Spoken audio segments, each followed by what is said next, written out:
In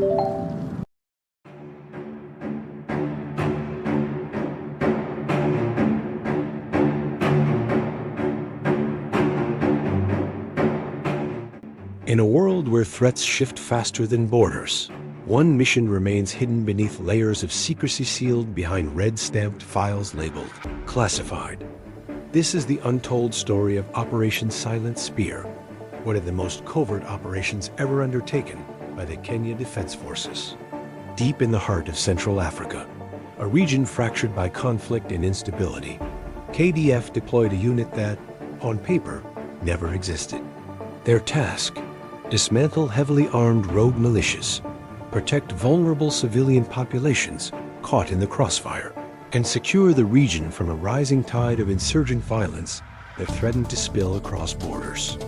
For months, these elite soldiers navigated some of the most hostile terrain on the planet. They moved through treacherous river deltas, where every shadow could hide an enemy, pushed through thick, suffocating jungles, where visibility was near zero, and scaled narrow mountain passes where a single misstep meant certain death. They operated with one unwavering understanding. They were the last line of defense between order and chaos. Their story begins in Karinga Valley, a narrow passage carved between two sheer cliffs, a place of breathtaking beauty, but also a textbook ambush alley. It was here that the true test of their training would begin. A KDF convoy, its trucks loaded with critical medical supplies and food for a displaced village, moved cautiously through the choke point. The air was still, too still. Suddenly, the silence was ripped apart. Machine gun fire erupted from the ridges above, bullets tracing fiery lines across the valley walls.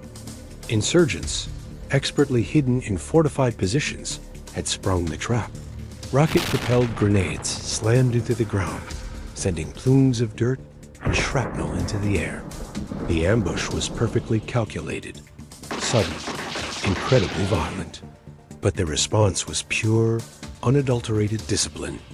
The lead vehicle immediately deployed smoke grenades, creating a thick white screen that obscured the convoy from enemy sight. In seconds, under the cover of smoke and suppressing fire, Rangers were out of their vehicles. They split into two teams, beginning the grueling near-vertical climb up the ridges to flank the attackers. Simultaneously, suppression teams on the valley floor pinned the militants down with a relentless, accurate volley of fire, preventing them from concentrating their attack on any single point. The insurgents had expected panic and confusion. Instead, they faced a coordinated, multi-pronged counterattack. Within minutes, KDF had not only survived the ambush, but had completely reversed it. The militants, now caught between two fires, were forced to retreat deeper into the hills. The convoy was secured, and every civilian under their protection was extracted alive. It was a victory, hard-won and decisive, but it was only the beginning. As Operation Silent Spear continued, satellite intelligence and ground informants painted a grim picture. They revealed the location of a major militant hub known as Camp Maveno. This wasn't just a temporary outpost. It was a fortified base, a hornet's nest where insurgents were training, stockpiling weapons, and preparing for a large-scale cross-border strike. Allowing this attack to happen was not an option. A preemptive strike was ordered. Under the cloak of a moonless sky, KDF Special Forces moved in. Their approach was a masterclass in stealth. Boots silent on the forest floor, radios off to maintain absolute electronic silence. They were shadows among shadows, ghosts moving through the dark. They reached the perimeter undetected, ready to breach. Just as the breach teams prepared to move, the night exploded. A sniper, concealed on a distant ridge, had spotted them. A single shot rang out, followed by a torrent of muzzle flashes from sentry posts around the camp. The element of surprise was gone. But KDF had planned for this contingency. Their own counter-snipers, already in position, responded instantly. They had been mapping potential enemy sniper nests for hours. In a deadly, efficient duel, they neutralized the hostile shooters, silencing the ridge. With that threat eliminated, the breach teams stormed the compound. The assault was swift and overwhelming. While one team cleared buildings, another located and escorted hostages through a southern corridor, carefully navigating a path rigged with tripwires and improvised explosives. The entire operation, from the first shot to the final all clear, lasted just 20 minutes. Camp Maveno, the heart of the insurgency's local power, was dismantled. It would never rise again.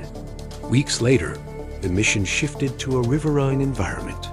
During a routine extraction of personnel and equipment, KDF Marine units encountered hostile fast boats on the wide, murky waters of the River Kalaya.